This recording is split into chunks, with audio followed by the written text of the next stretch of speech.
Қайырлы кеш, құрметті оқырмандар.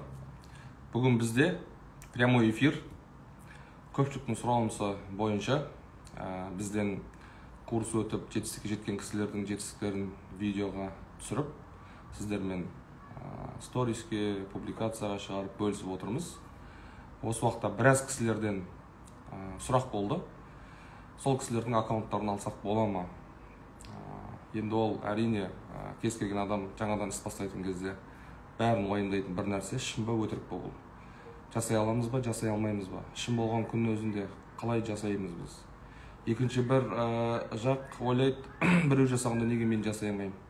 То есть әр адамда әртүрлі күдік, 10 адам болса 10 түрлі мнение.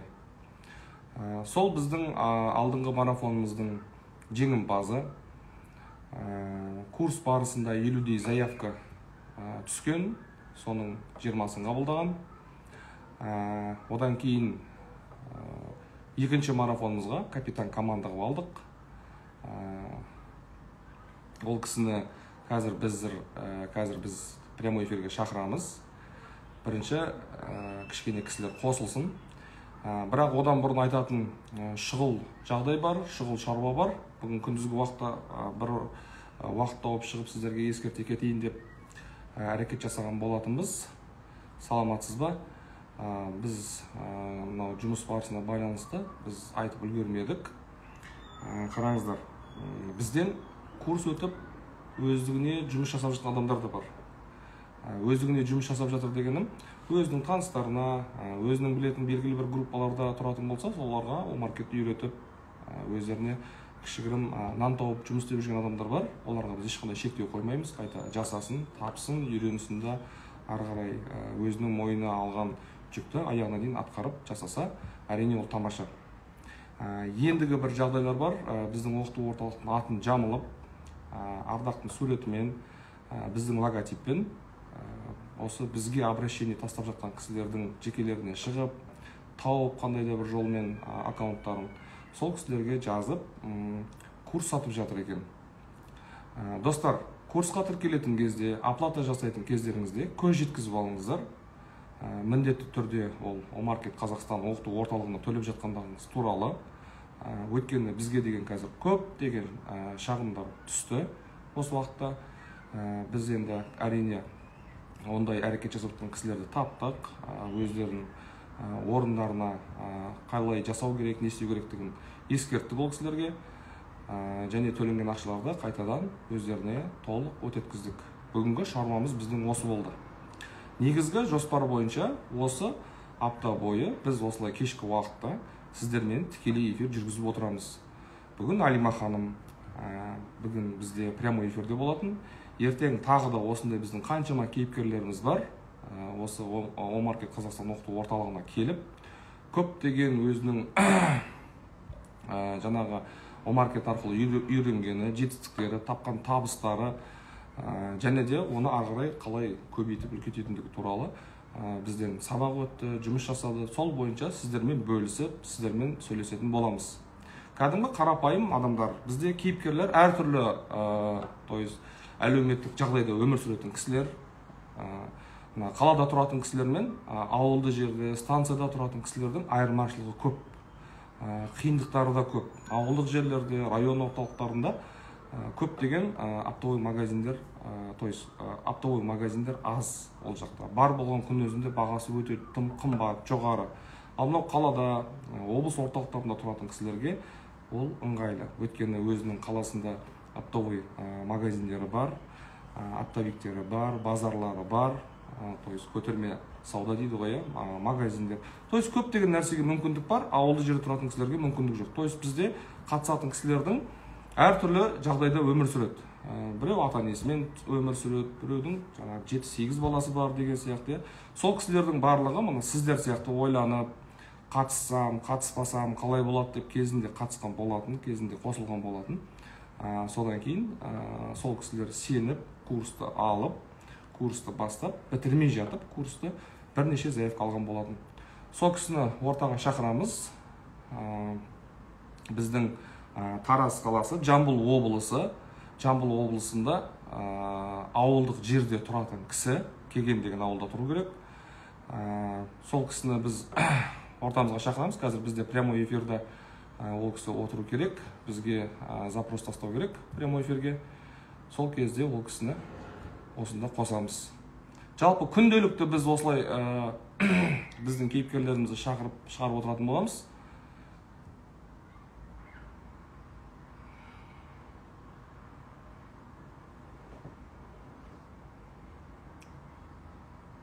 Альма ханым, бізді естіп отырсыз ба?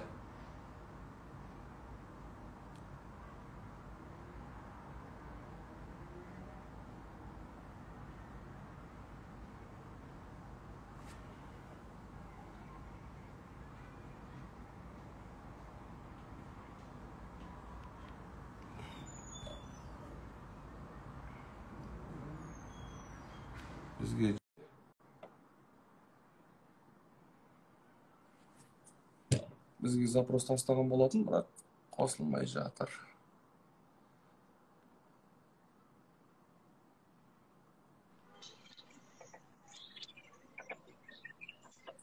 Қосылды ғой дейме? Қосылды ма?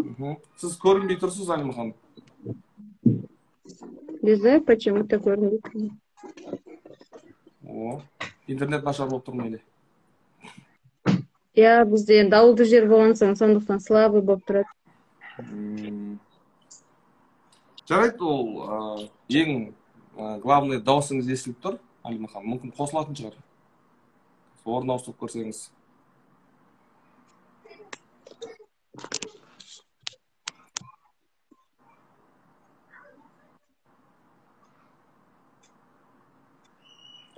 Қосылды.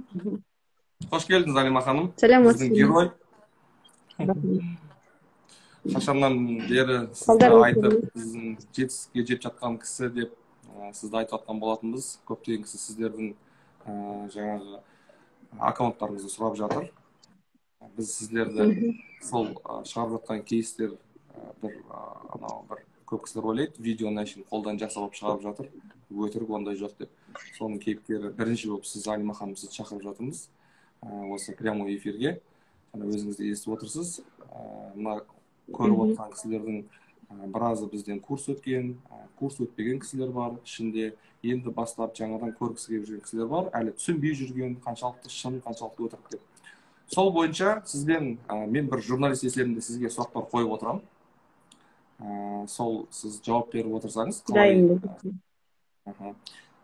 Негізі Омаркетке қалай келдіңіз, қайдан таптыңыз біздің курсты?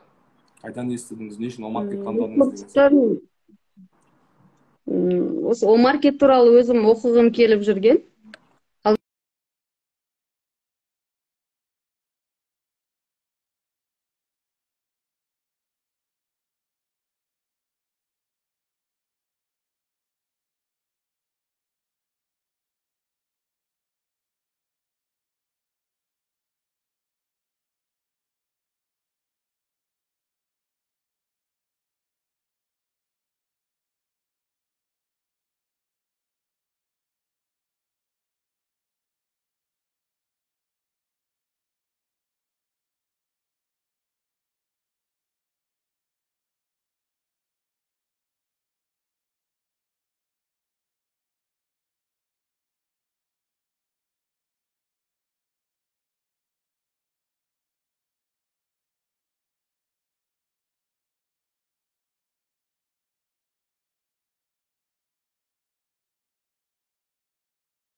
Алима ханыммен жауап алдыңыздар ма? Мен өзіңіз жақтан тартпай қалды ма деп ойладым, қатып қалғанда. Жоқ, мен ананы звугын шығарам деп блокқа қойып қойыптым да, блогы бұның басқа немен ашылатын еді салсын. Ардақ іздеп, тауып келіп блоктан шығардым. Жаңағы бойынша айта беріңіз, кешірім өтінемін, құрметті оқырмандар. Телефон блокқа түсіп қалды, бірден шешіп үлгере алмай қалдық. Сол өзіңіз туралы айтсаңыз, жаңағы Омаркет туралы. Алдағы уақытта Госзакуппен жұмыс істеген болатынмын.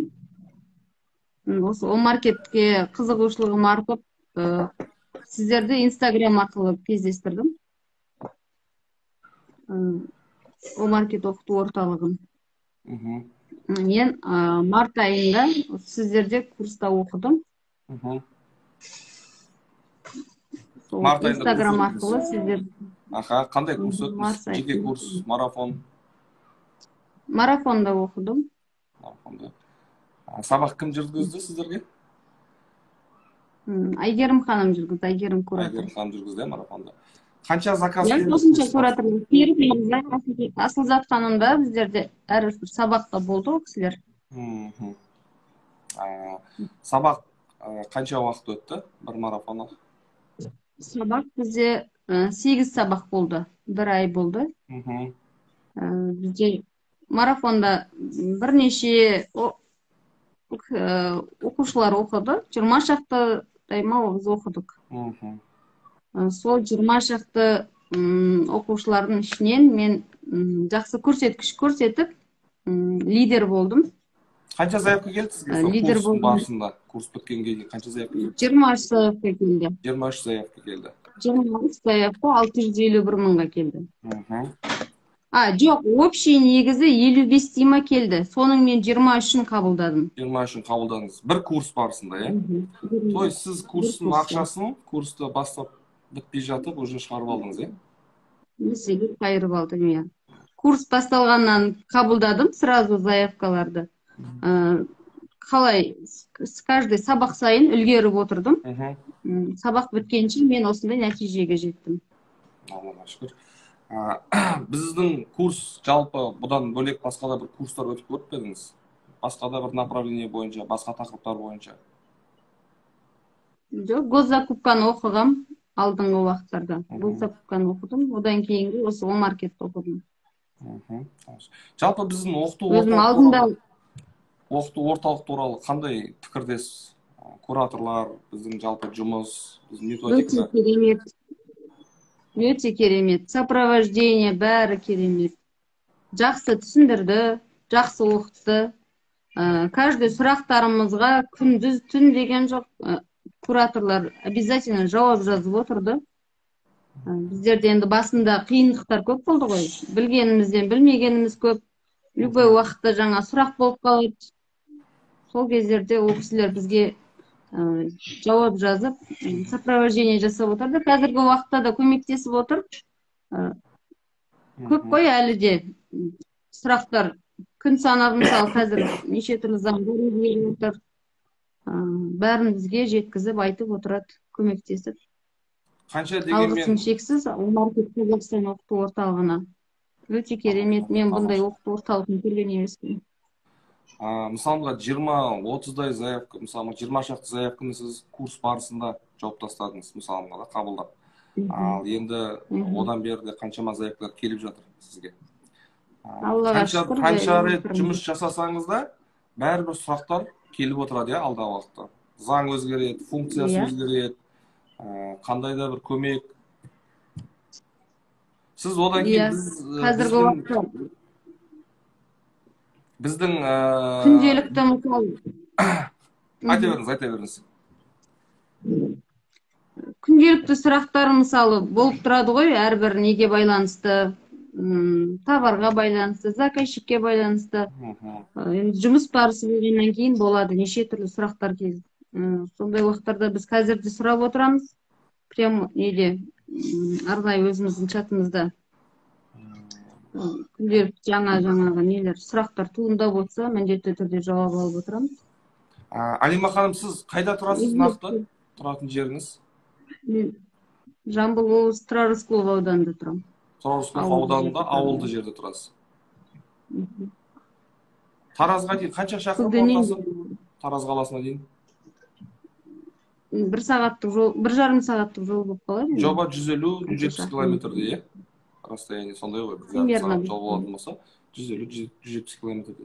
То есть ол жақпен енді Тараздың бағасын салыстырғанда жермен көктей ғой, қанша дегенмен базарынан аудан орталығының бар. Тараз бен Алматының айырмашылығы үлкен. Үлкен. бірақ жұмыс істеуге Лязым болса болады. Алматыдан.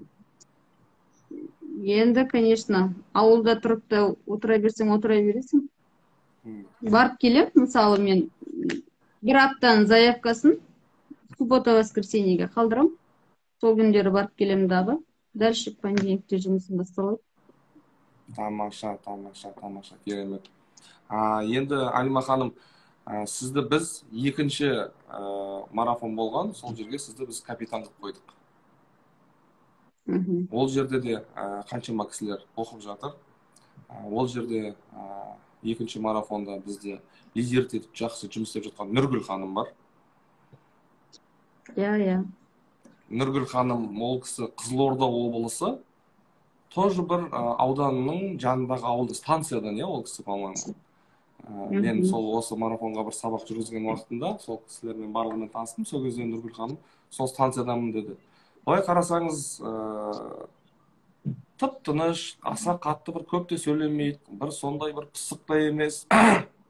Тып-тыныш, жай ғана сөйлейді, асықпай, көп те сөйлемейді, сұраққа жауап. Тура өзің сияқты Алима ханым, тып-тыныш, спокойно. Көп сөйлейді. Анау не қылып заказ көп келеді, анау не қылады десе, ол пысық қой, ол жаңағы бір орында тұрмай жүгіріп жүреді, бүйтеді сөйтеді. Жоқ, ода емес мәселе. Мәселе күшті емес, мәселе дұрыс әдіске салғанда, жұмыста, Алима ханым. Негізі кез келген жұмысты әдіске салып, ыңғайлы жағына қарай шығуын таңдаса, адам жұмысты тез аяқтауға болады. Сезонына байланысты жұмыс істеген көрермендерге қызық қой. Қалай? Сезонына байланысты товар салып отырсаң, соған байланысты заявка келеді. Қазіргі уақыттарда стройматериалдар, мысалы, краска, щетка, қажетті заттар осылар. Қазіргі уақытта, мысалы, қар күрек сала алмайсың ғой. Қар күрек салсаң, ешкім алмайды. Сол сияқты сезонына байланысты товарлар салып отырса, міндетті түрде заявка келеді, заявка келмейді деген мен кісілерге таң қаламын. Заявка келеді. Бірақ соны білу керек. Не товар салатынын білу керек. Алима ханым, оның фишкасы бар ғой, бірақ, заявка кімге келеді, кімге келмейді. То есть, оның қызығы да осы да. Сіз қандай товарларды бірінші кезде салып бастадыңыз? Арнайы бір товарларға бет бұрдыңыз ба, или тегіс подряд товар сала бердіңіз? Қалай жасадыңыз сол қызықты кісілерге? Қандай товар салдыңыз? Канцтовар да салдым, стройматериал салдым, игрушка салдым, посуда салдым. Не қажет, мысалы? Мен бір 235 товарда енгіздім, бірінші енгізген уақытта. Осының бәрін жалпы қамтып, керек деп предзаказды бірінші қарап шықтым. Мысалы, ел не іздеп жатыр, не сұрап жатыр деген сияқты. Сондай заттарды салдым. Қазіргі уақытта қарасам, мысалы, лопата, бір кішкене зерттеп алу керек. Предзаказда не шығады, значит, сол товарлар сұраныста бар деген сөздер ғой. Логически түсінуге болатын сәттер, қандай товарлар табылмай жатыр, сұралып жатыр, кім қабылдамай жатыр, то есть сол товарларды тіркеп қоюға болады. Бірақ енді тағы бір сізге сұрақ, Алима ханым, товардың, заявканың көбірек келуі бағаның төмен қоюына байланысты ма, әлде арнайы настройка жасалу керек па? Біріншіден, сұранысқа ие товарды қою керек. Одан кейін бағасын өте төмен қылмау керек. И қатты шарықтатып жібермеу керек. Өзіңнің бағаңы жаңағы алатын неңе пайдаңды қосып, комиссияңды қосып, собственно доставка болса егерде соны есептеп, сол есептеген түрде қою керек та. Анау ананша қойдым, мен мынанша қоям деген ол болмайды енді. Ол қате, ол адастырады. Бәрін есептен жасау керек. Ешкімге оны қараудың қажеті жоқ. Өзің нақты бағасын білуің керек. Бұл товарды, мысалы, қоймас бұрын алатын поставщигіңді табуың керек. Мысалы, ертең заявка келсе, 3 сағат уақытысында оны тыпырлап қайдан іздейсің, мысалы. Поставщигің болса, звондайсың, аға, осынша количествода шыға ма деп. Шығады десе, бағасын сен қойып қойғансың, мысалы, соған спокойно ала бересің заявкаңды. Ана кейбір кісілер заявканы қойып жатыр, негізі ол қате ана жерде. Білмейтін товарларын қойып алады да, заявка келген уақытта соны қабылдай алмай отырады. Ол өте қате енді. Бағаны бірінші өзің көзіңмен көріп, қанша екенін біліп, содан кейін қою керек деп ойлаймын. То есть алдын ала қандай да бір дайындық болған дұрыс, алдын ала бір қандай да бір міндетті түрде, жаңағы иә. оптовиктерді тауып, мысалға бір товарға бірден 2-3 оптовик тауып қойған дұрыс, иә? Мысалы, Мысалға үшеуімен сөйлесіп. бұл товардың характеристикасын білмесең, өзі ол товардың түрін де білмесең, ана жерден алып қоя салуға болмайды негізі. Характеристикасын білу керек, олардың атауын бәрін білу керек, мысалы. Иә, көптеген кісілер осындай қателіктерге бой алдырып жатады. Товарды зерттемей, сол жерден алып қоя салады. Ойындағы бағаны аши, мынау басынан ойлайды. Осыдан бір ай бұрын немесе 20 күн бұрын бір жерден көрген, соны немесе көзі шалып өткен, содан есінде қалып қалған, ол осындай тұрады, барғысы келмейді. То есть жалқаулық. Салғырт қарайды жұмысына, салақтау қарайды жұмысына, одан кейін заявка келеді, сол баға қабылдап алады, ал одан кейін товарды таппайды ол бағаға. Потому что баға тұрақсыз, қазіргі таңда білесіздер, Қазақстан тұрмақ әлемдік логистика жаңағы жүйесі бұзылған, сондықтан баға тұрақсыз. Осы уақытта сіздерге қателік. Тұрып, жүріп, немесе іздеп звондамасаңыздар. Күнделікті қазір баға өзгеріп жатыр, мысалы. Бүгін 200-ге алған товарын ертең 220-30 болып тұрса, таңғалмайсың, мысалы. Аз уақыттың ішінде, иә? Ойнап тұр баға деген. Енді ойнағанда әрине бізге төмен түсіп кетпейді, бірақ қосыла береді. Біресе көптеу қосылады, біресе аздау қосылады, бірақ қосылады. Мысалы, менің басымда өтті, 2700-дің порошогын барып алайын десем 3200 болып кетті. Бір аптаның ішінде. 500 теңге. Мысалы, өзгеріс. 500 теңге бір аптада қосылып тастаған. То есть, о-маркетпен жұмыс жасау үшін бірінші қайткенменде товар тіркейтін кезде зерттеп қайда бар. Поставщигінен каждый раз бағасын сұрап біліп отыру керек оның. Бірақ сіз о-маркетке товар тіркейтін кезіңізде нақты бір арнайы нишаңыз болған жоқ қой. Сізге главный не өтеді, соларды тіркеу керек екен, түсіндіңіз, иә? То есть, арнайы ниша болу керек емес. Ручка, балға, шеге, енді жаз уақытысы краска. Краскаға керек щетка, скотч, разбавитель, разликитель ма, қайсы ішінде қосатын. Сол қосатындардың барлығы. Растворитель, то есть, иә. Осылардың барлығы. Мысалы, болгарка деген, шуруповерт, мысалы, сондайларын мен білмейтінмін. Қазір енді характеристикасына қарап отырып, ой, мынаны мен таба аламын деп, уже не істей беретін болдық қой. Характеристикасын бәрін жайлап біліп қойдық. Бұрын оның не зат екенін де білмейтінбіз. Сол маркеттің арқасында танысып отырсыз. Иә. Болгарканың дискісі дейді, оған керек. Дискі, металға керек дискі бар, ағашқа бар, арнайы бетонға бар. То есть, осылардың барлығы әрқайсының өзінің характеристикасы бар. Иә, әрқайсының өзінің характеристикасы бар. Достар, бір-екі сұрақ қойсаңыздар Алима ханымға. Осы жасап жатқан жұмыстары бойынша қаншалықты қандай бір тікелей сұрақтарыңыз болатын болса, осы жерде сіздерге бір аз уақыт бөлуге болады. Жақсы естіліп тұрса, жақсы түсінікті болып жатса біздің айтқанымыз. Біз эфирді сақтап қоямыз, жалпы сұрақтарыңызды жазып астыға.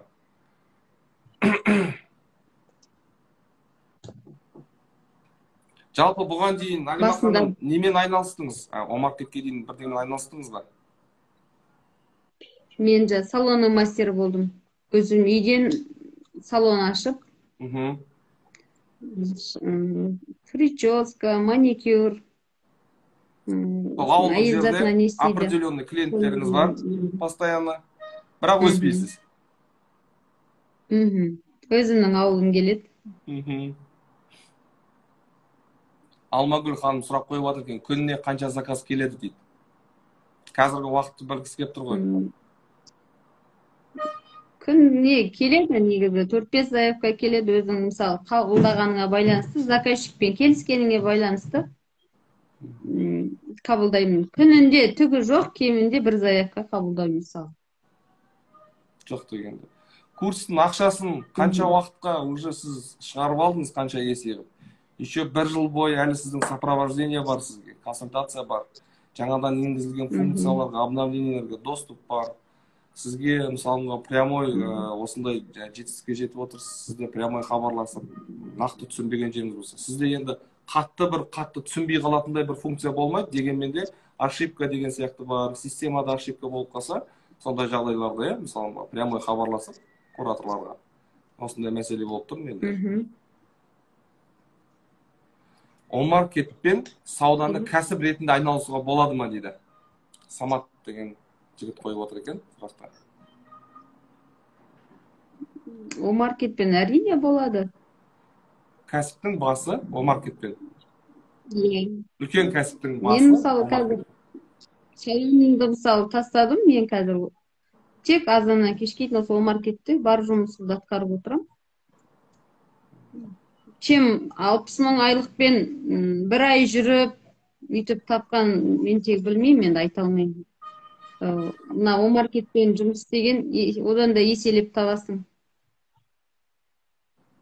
Кәсіп айналысуға болады. Айта, омаркеттің жақсылап мысалға сіздің статусыңызда, мысалы сіз қала орталығында, облыс орталығында тұрмайсыз, мысалы Алматыда тұрмайсыз, мысалы қалай айтсам, Қарағандыда тұрмайсыз, ауыл жерде тұрасыз, жұмыс жасап отырып омаркетпен жақсылап кіріссе, айына 1,5 миллион, 2,5 миллион ақша табуға бола ма?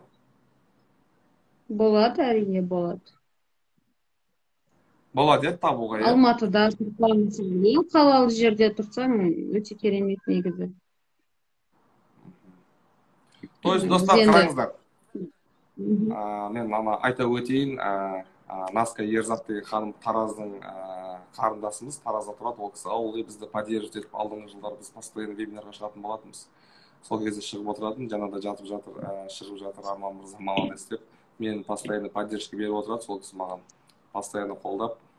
Омаркетпен жұмыс жасау үшін міндетті түрде үйіңізде склад болу керек емес. Омаркетпен айналысу үшін міндетті түрде магазин болу керек емес. Омаркетпен айналысу үшін сізге керегі телефон, ноутбук және жақсы Wi-Fi. Жақсы Wi-Fi'іңіз болса, ноутбугіңіз болса, телефоныңыз болса, осының өзімен көптеген табыстар алып, көптеген табысқа жетуге болады.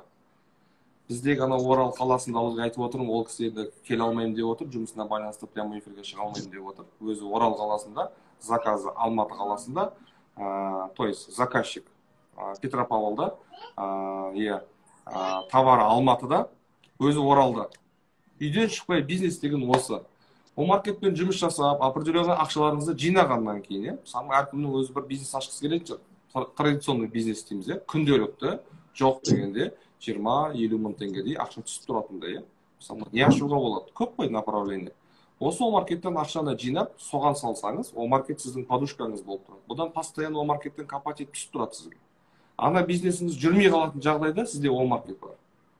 Ал егер сіз омаркетті ашпай тұрып, басқа бір бизнесті бастасаңыз, ол жүрмей қалатын болса, сіз просто разрыв құлайсыз. Екі жаққа, то есть запас ақшаңыз болмаса, еще ақшаны кредитке алған болсаңыз, немесе біреу қарызға, залогқа қойып, енді отчаянный адамдар кейбір поступктарды толық санап алмай, өлшеп алмай қойып кетеді, артынан есеп болмағаннан кейін, жүйе болмағаннан кейін қиын болады. Ал омаркетте сіз тура базардағы сатып атқан жұмысыңыз тек электронды түрде ғана сатасыз омаркет бойынша. Базардағы, мысалы, қыстың аязы, жаздың ыстығы, мысалы, базарда тұрған адам таза еңбек, оңай жұмыс емес. Жап-жас адамдардың өздері қартайып кетеді базарда тұрып, мысалы, оның қаншама ыстық суығы бар, оның патенті бар, налогы бар, ол жерде төлейтін нәрселеріңіз өте көп. Одан кейін оны ашқаннан кейін ол істеп кетсе, жақсы әрине, ол жүрмей қалса қандай қиындық. Сол үшін омаркетте жұмыс жасасаңыздар, омаркетте үйде отырып, жаздың күні күн ұзаққа дейін, күн жарық, емін-еркін жүріп, басқа точкалардың бәрін аралап, ертең күн суыған уақыттарда бала шағаңызды мектепке, садикке апарып алып келу, үйдің шаруасы, және соның ортасында 2-3 сағат қана омаркетпен жұмыс жасап, табыс табуға болады. Алима ханым, осыған сіз қалай айтасыз? Осы айтып жатқан мен дұрыс па? Солай жұмыс жасауға бола ма негізі? Бәріне бірдей уақыт табу. Әрине дұрыс. Иә, уақыт табуға болады. Менің өзім, мысалы, әйел адам болғаннан кейін, бала шағаң, үйің, тіршілігің бар. Сонымен бірге жағаластырып, араластырып отырып істейміз осыны. Менің 5 балам бар. 5 баламен оңай емес деп айтады кейбір елдер, бірақ істеуге болады. Бәрін істеуге болады. жұмыс істеймін деп талаптанса. ынтасы бар адам істейді. Иә, ниеті бар адам болса, талабы бар адам болса, өзін жұмыс істеуге деген ол уақытты әрдайым табатын болады. О маркетте мүмкіндіктер көп қой негізі. Доставка о маркет, үйде отырып, мысалы кейбір затты мен үйде отырып сыртта жібере берем. Алматыдан Қарағандыға жібере берем. Болмаса сол Астанадан тағы басқа бір аулаларға, мысалы табылған жеріне байланысты мүмкіндіктер көп. Үйде отырып базар араламай ақ жіберсең де болады. Ондай да қарастырылып қойған негізі. О маркеттің өзінің доставкасын пайдаланып. Маркет доставканы қолданып жұмыс істесе, ол да өте керемет, тамаша. Ертең мысалы қыстың күндері, қыс ауасы кезінде, ауа бұзылып, далада енді погода бұзылып тұрған уақытта үйде отырып, емін-еркін звондап поставщиктеріңізге, о маркеттің доставкасын подключать етіп, заявканы қабылдап, жіберіп, қазіргі уақытта еще бұрынғыдай емес қой, бұрын накладнойдың барлығы бумажный болатын. Қазіргі уақытта электронды түрде, акт электронды түрде. Бұл да өте өте ыңғайлы. Бұрын накладной товар кілттен кеткен жағдайда накладнойды артынан жіберіп жататынбыз, электрон почтамен. Алдыңғы жыл сондай еді ғой. Қазір енді бұл вообще электронный накладной, бұл үлкен мүмкіндік. Егер қажет деп сұраған жағдайда электронный вариант жібересеңіз болады, мысалы. Бұрындағыдай бумажный варианттың қажеті жоқ, мысалы. Қазір мына жерде сұрақтар бар екен, Алима ханыммен біраз өтіп кетіпті. Осы айларда қанша маржа көрдіңіз дейді. Сіздерде сұрақ жауап сат бар еді ғой дейді. Арман мырза, сол туралы айтып жіберсеңіз дейді. Қандай сұрақ жауап саты? Жаңа алдында сұраған болатын, сұрақтарыңызды қойыңыздар деп, сол кезде біраз кісілер сұрақ қойған болатын. Товарды көрмей-ақ жібере беруге болады. Наска Ерзат, сіздің жерлесіңіз Тараздікі, Тараз қаласында тұрады. Ең жоғары суммада қанша заказ келді дейді осы уақытта? 350 мыңға келді маған. 150 мен одан көпте 350 мың. 350 мыңға. 257 мыңға келді. Енді сәті түспей жүр ма, бір миллионның несі заявкалар келсе деп өзімді тілеймін. Ол үшін біз тағы да өткенде де бір кісілерге. Бірақ осыған да Аллаға шүкір. Әрине, әр жерде өзінің маржасы бар ғой. Көсіліп отырған кісілерден көрі, Аллаға шүкір бүйтіп жұмыс істеп отырғаныма өзім. Тамаша. Тағы да сұрақтар бар екен. Сұрақтарына жауап беріп өтейік. Жаңағы уақытта біз әңгіме барысында өткізіп алып отырмыз. Қандай товарларды тіркесек болады дейді. Сұранысқа ие топ нишалар дейді. Біз жаңа жауап беріп өттік оны. Каспиймен апарып береді ма дейді. Каспиймен де апарып берсе болады. Көп мысалы товарларды мен Каспийден де қарап отырам негізі. Каспийде нақты бағалар көрсетілген. Қандай товарлар тіркесек болады дейді. Қараңыздар достар, мен кішкене сіздерге Алима ханым бізде өте жаңа Наска ханым байқағандағыдай өте салмақты, сабырлы. Сол себептен мен кішкене инициативаны өзіме алып сіздерге айтайын. О маркетте сауда жасау үшін арнайы нақты бір товар түрі жоқ, тек қана сол жақсы өтеді деген. Бірақ бірнеше товарлар жиынтығы бар. Мысалы, хост товар деген жалпы жыл 12 ай сұранысқа ие товар. Хост товарға нелер жатады? Қандай товар түрлері жатады? Енді барлықтарыңыз білесіздер оны. Жаздың күні строительный товарларға сұраныс көп. Материалға, строй инструментке, және жоқ дегенде, мына жаңа Алима ханым айтып отыр, краска, красканың да түрі көп, масляный көп бөлінеді, водоэмульсионный. То есть красканың да түрі көп. Краскаға керек щетка бар, валик бар. То есть осының барлығы целый бір, былай айтсам, целый бір букет деп айтсам да болады, осылардың барлығын тіркеп қоятын болсаңыздар, міндетті түрде заявка келеді. Бірақ заявка келу үшін товарды тек тіркеп қана қойған болмайды. Заявка келу үшін оның ішінде фишкасы бар, настройкасы бар, арнайы жасалу керек. Доставкасымен бар, без доставка деп қоятын сәттері бар. мысалы көптеген кісілер бізге обращение тастап жатады, айтып жатады, 1000 товар тіркедім, 1000 товар тіркедім, аптасына бір-ақ заявка келеді дейді, немесе мүлдем заявка келмейді дейді.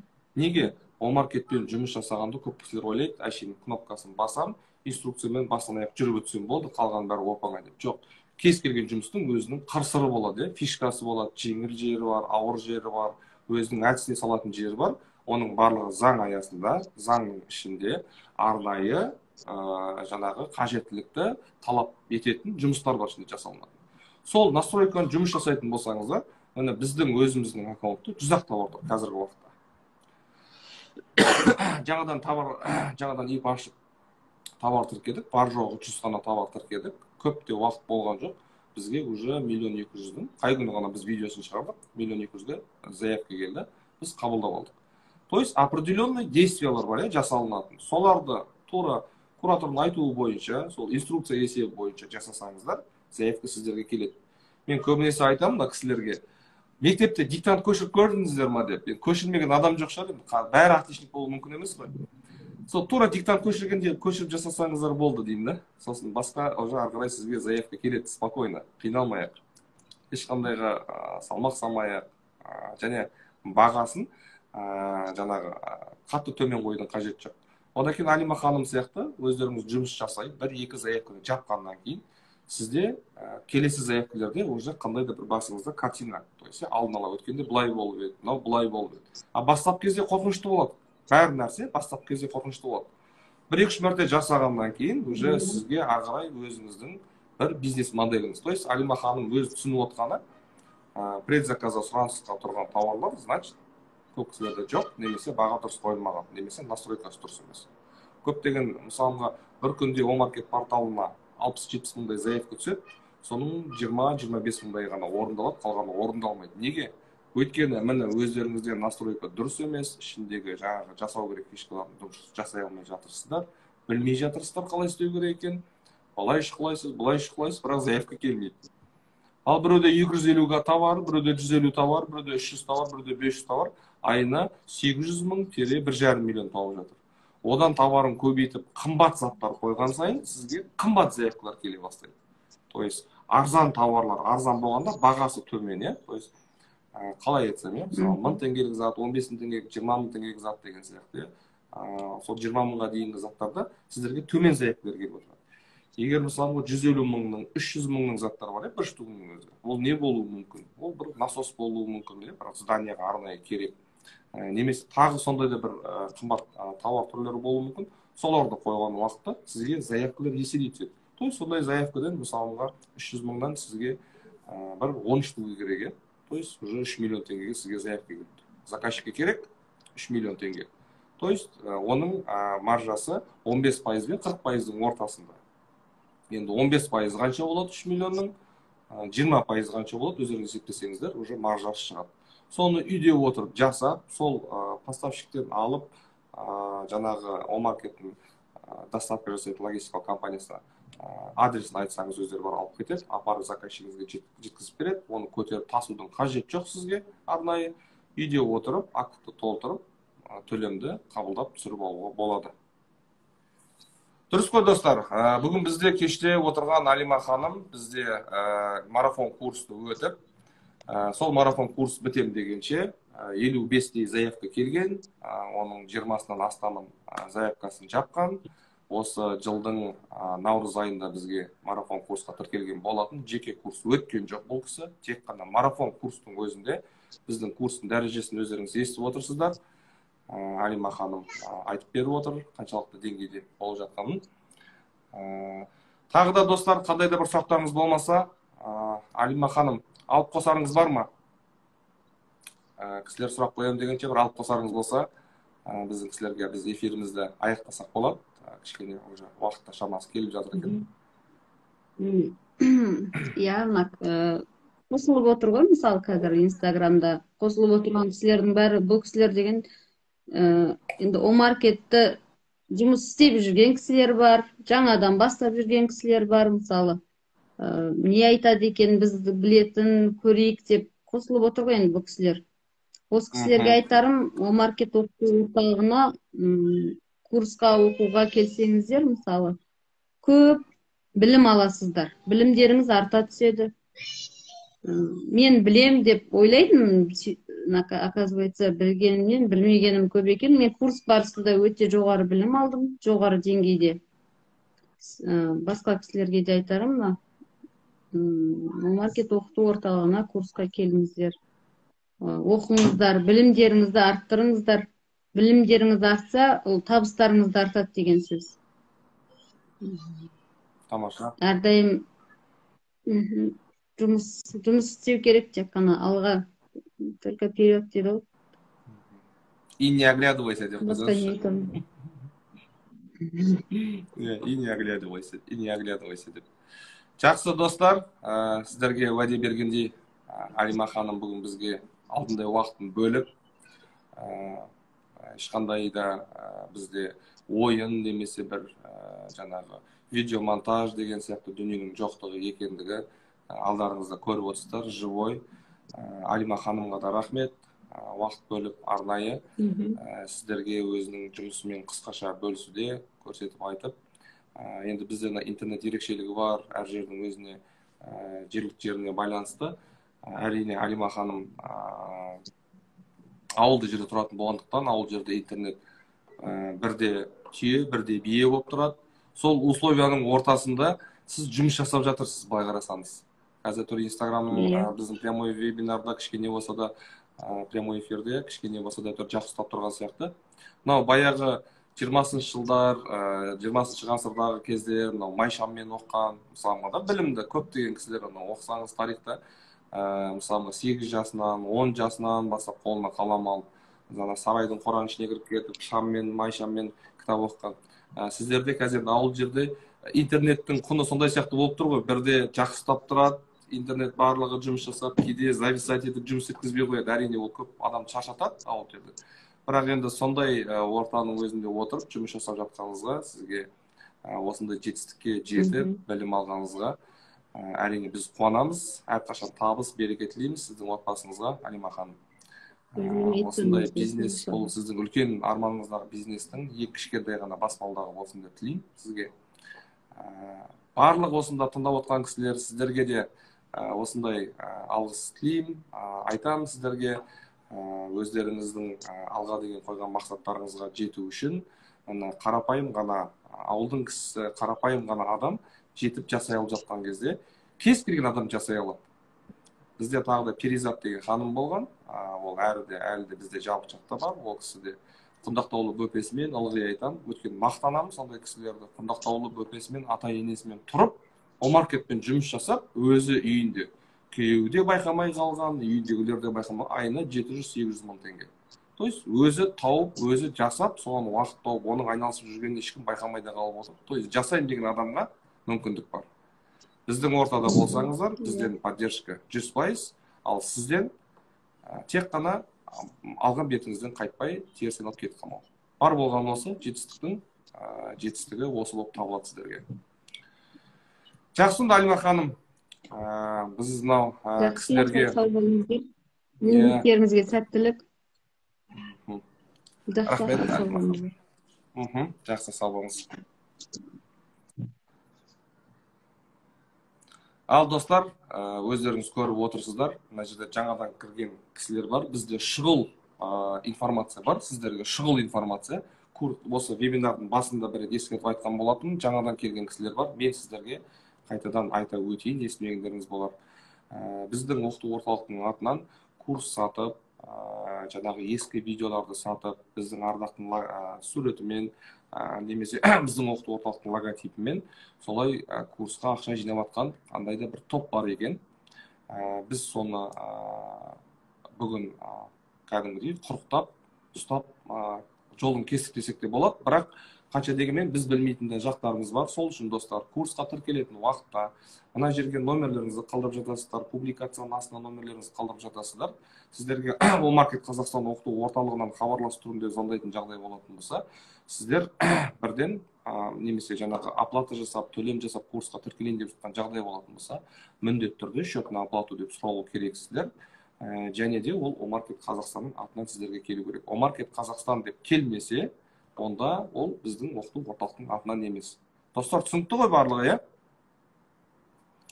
Шымкент қаласында оқыту орталығымыз жоқ, оқыту орталығы тек қана Астана қаласында ғанамыз.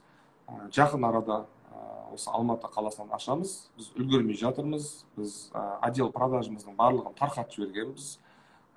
Звонокты мен номер қалдырып жатырсыздар, үлгермей жатырмыз. Мен өзім звондап айтып жатырмын көп кісілерге, өзімнің жеке номермен звондап айтып жатырмын. Телефон алмасып, телефон жазып алып жатыр кісілер. Үлгермей жатырмыз. Достар, түсіністікпен, сабырмен қарауларыңызды өтінеміз. Өйткені біз көптеген мынандай үлкен компания оқыту орталықпен жұмыс жасап отқандықтан, жұмысқа келіп, бізге ілесіп бірге жасай алмағандықтан көп адамдарды біз жұмыстан шеттеткен болатынбыз. Қалғандары тек қана біздің кураторларымыз ғана жанымызда, сату бөлімі мүлдем жоқ, достар. Сол себептен звонокты мен өзім жасап жатырмын. Енді түсініп отырсыздар ғой, иә? Менің жұмысыммен, менің бос уақытыммен көп кісілер неге хабарласам деп хабарласпай жатсыңдар, сендерге хабарласу қиын, номерімізді қалдырдық, неге звондамайсыңдар деп айтып жатыр кісілер. Бірақ достар, барлықтарыңызда курсқа тіркелесіздер, шын қатысқым келеді, тіркелгім келеді, сіздердің командаларыңызда болғым келеді, сіздердің жабық чаттарыңызда болып, тікелей эксперттерден сабақ алғым келеді дейтін болсаңыздар, дайректке номерлеріңізді қалдырыңыздар. Көрінбей астыға түсіп кетеді, көптеген смс-тер келеді, соның қарап болып тұрғаны, қайтадан келіп түскен 2 рет 3 рет жазған кісілерге біз звондап үлгеріп жатырмыз. Төменге қарай түсіп кеткендерді біз қайтадан қарауға уақытымыз жетпей жатыр, достар. Сондықтан түсіністікпен қараңыздар, өтініш. Бізде қазіргі уақытта тек жеке курс қана жүріп жатыр. Марафон топ жинап жатқан жоқпыз топпен. Өйткені жаңа Алима ханымда екінші марафон қазір бізде әлі біткен жоқ. Сол жерде капитан осы кісі. Ол жерде біраз адамдар бар, олардың каждыйын өзінің шығу керек жетістіктері бар. Солар бойынша біз жұмыстар жасаймыз, достар. Дайректке бізге осы жерде, осы Омартек Қазақстан оқыту орталығының инстаграмда ашып, біздің аккаунтқа кірсеңіздер, ішінде написать деп тұрады, сол жерге кіріп жазсаңыздар, аты жөніңізді, телефон номеріңізді бірден қалдырып кетсеңіз. Міне мен курс туралы сұрағым бар еді, немесе бағасын білейін деген едім, курстың форматын білейін деген едім деген сияқты. Өткен аптада мен прямой эфир жүргізіп сақтап қойған болатынмын. Тек курсқа ғана арналған вебинар болатын, аз ғана уақыт. Ерінбей курс туралы білгілеріңіз келетін болса, соны көріп шықсаңыздар болады. Содан кейін өзіңіз дайын болғаннан кейін курс өтем, нақты шешім қабылдадым деген уақытта бізге номеріңізді қалдырсаңыз, біз звондап жатамыз. Айтпақшы, көп кісілерге телефондар занят болып тұрады, немесе өшіп тұрады. Оны қайтадан звондауға әрине біздің уақыт шегіне байланысты үлгермей қаламыз. Жұмыс уақытысы бітіп қояды, түн болып жайсыз болып әркімге әрқалай, әрине, біреу ерте ұйықтайды, біреу кеш жатады деген сияқты. Сол себепті үлгергендерімізге звондап жатырмыз, достар.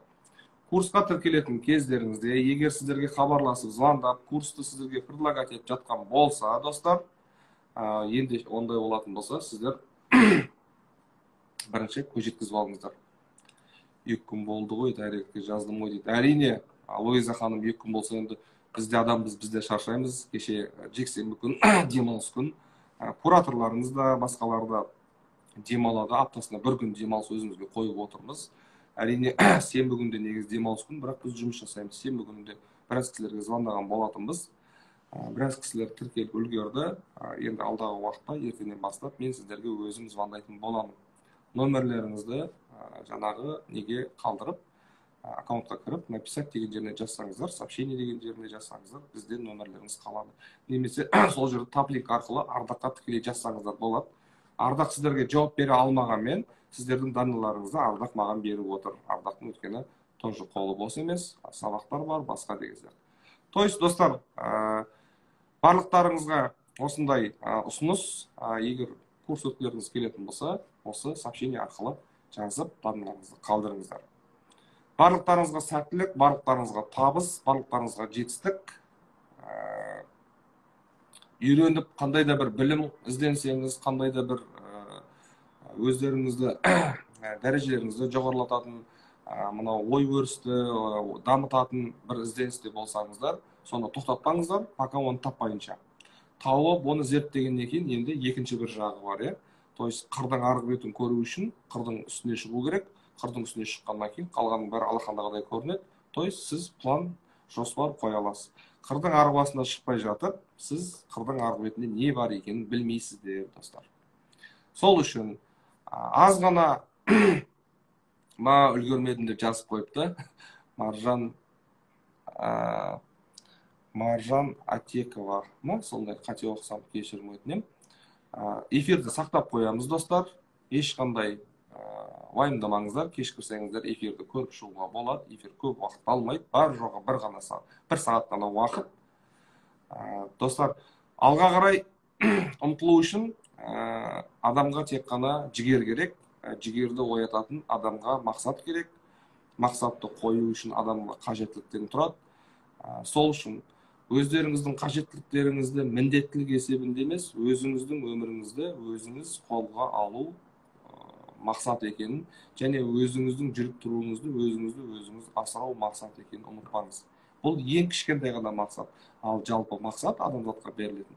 Өзінің осы өмірге не үшін келді, не үшін өмір сүріп жатыр, неге жетем дейді, нені талап етеді, елге нені талап қояды. Бірінші сол талапты өзіне қойып, өзі жауап бере алу керек.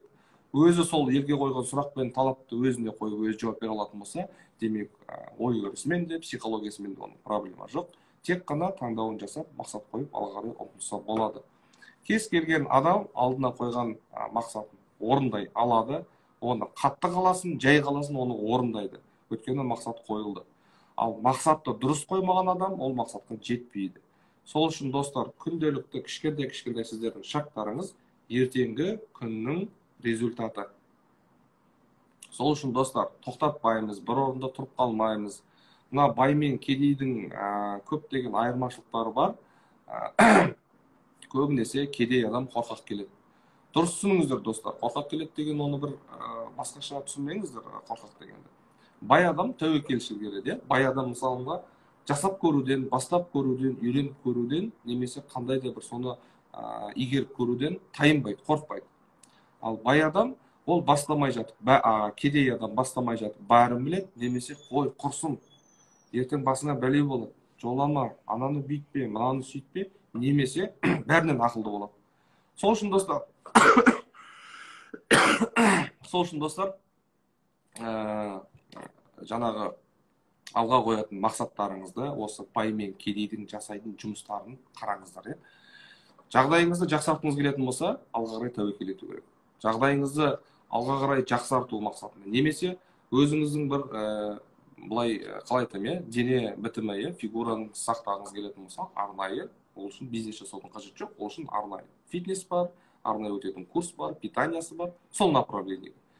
Ақшалай, финансовый, айтады ғой, финансовый независимый дейді, то есть қаржылай тәуелсіз болу, ол тікелей сіздің жасайтын бүгінгі осы күнге дейін жасаған әрекеттеріңіз ертең күннің сізге табыс болып келетіндігі. Қандай тірлік жасамасаңыз да бизнесте ең бірінші ақша емес, ең бірінші сол ақшаға сатып алуға мүмкіндік беретін жағдайде, қандай да бір үйде немесе шетелде болған состояние жағдай, сіздің сол ойлайтын болсаңыз, ақша құрал есебінде сізге жол көрсетеді. То есть ақша сізді жеткізе алады, ақша сізге сол жағдайға апарады. Бірақ бәрін ақша шешпейді ғой. Бәрі ол адамның жаңағы армандаған үйі, немесе қандай да бір қалада тұру, немесе бір шетелде тұру деген сияқты. Немесе қандай да бір шетелдегі мекемеге барып, сол жерде қызмет жасау. Енді әр адамның арманы әртүрлі. Оның ешқайсысына шектеу қоя алмаймыз, ешкімге қарап күле алмаймыз. Бірақ 10 түрлі адам болса, 10 түрлі мнение, 10 түрлі мінез, 10 түрлі ой болады. Түсінікті ғой, достар. Алға қарай ұмтыламыз. Арнайы осы дамып өскіңіз келетін болса, ортаңызды өзгертесіз. Күнде бір тірлікті істей берудің қажет жоқ, әртүрлі результат, басқа результат күтетіндей. Күнде бір тірлік істесеңіз, сол результат болды, ешқандай іздейік болмайды. Өзіңіз қозғалып, өзіңіз алға қарай жүрмесеңіз, сізді ешкім сүйремейді, немесе ешкім сізді итермелемейді оны жасап. Оны жасап жатқанмен сіз оның бәрін қабылдамайсыз, потому что сіздің ойыңызда ондай ой жоқ жасау. Сол себептен, достар, алға қарай жүру үшін арнайы орта қарай бейім болыңыз. Балықшы болғыңыз келе ме? Балық аулап үйренгіңіз келе ме? Балықшылардың қасына барыңыз. Қасапшы болғыңыз келе ме? Мал соятын кісілердің қасына барыңыз. Енді әр қайсының өзінің ортасы бар, соған бейім болады. Қасапшының қасында тұрып, сіз балық туралы әңгіме қызық емес. Қасапшыға өзінің жаңағы сойған мал сияқты тақырыпта балықшыға өзінің балық аулап қалай оңтайлы аз ғана уақытта көп балық ұстағаны туралы, оның қалай профессионалды түрде жасап жатқан. То есть сіздерге де сондай орта керек. Әр жерде өз арнайы орта керек. Сол үшін достар, орталарыңызды табыңыздар, орталарыңызға бейімделіңіздер. Ескі ортаны ұмытып, бетіне түкіріп, есігін жауып кет деген сөз емес. Ол орта өзіңіздің досыңыз шығар, бауырыңыз шығар, басқа шығар, ол ешқандай өзгермейтін дүние, бірақ алға қарай өзіңізді өзгертуіңіз үшін, алға қарай осындай ортаға қарай бейім болу керексіздер. Ізденісте болыңыздар, табыста болыңыздар, жетістікте болыңыздар. Күнделікті уақытта осы кешкі 8 немесе 9 уақыт шамасында біз осылай прямой эфир жасап отырамыз. Осындай кейіпкерлерімізді шақырамыз. Қандай да бір сұрақтарыңыз қалып кеткен болса, ұмытып кеткен болса, жазып қойсаңыздар да болады.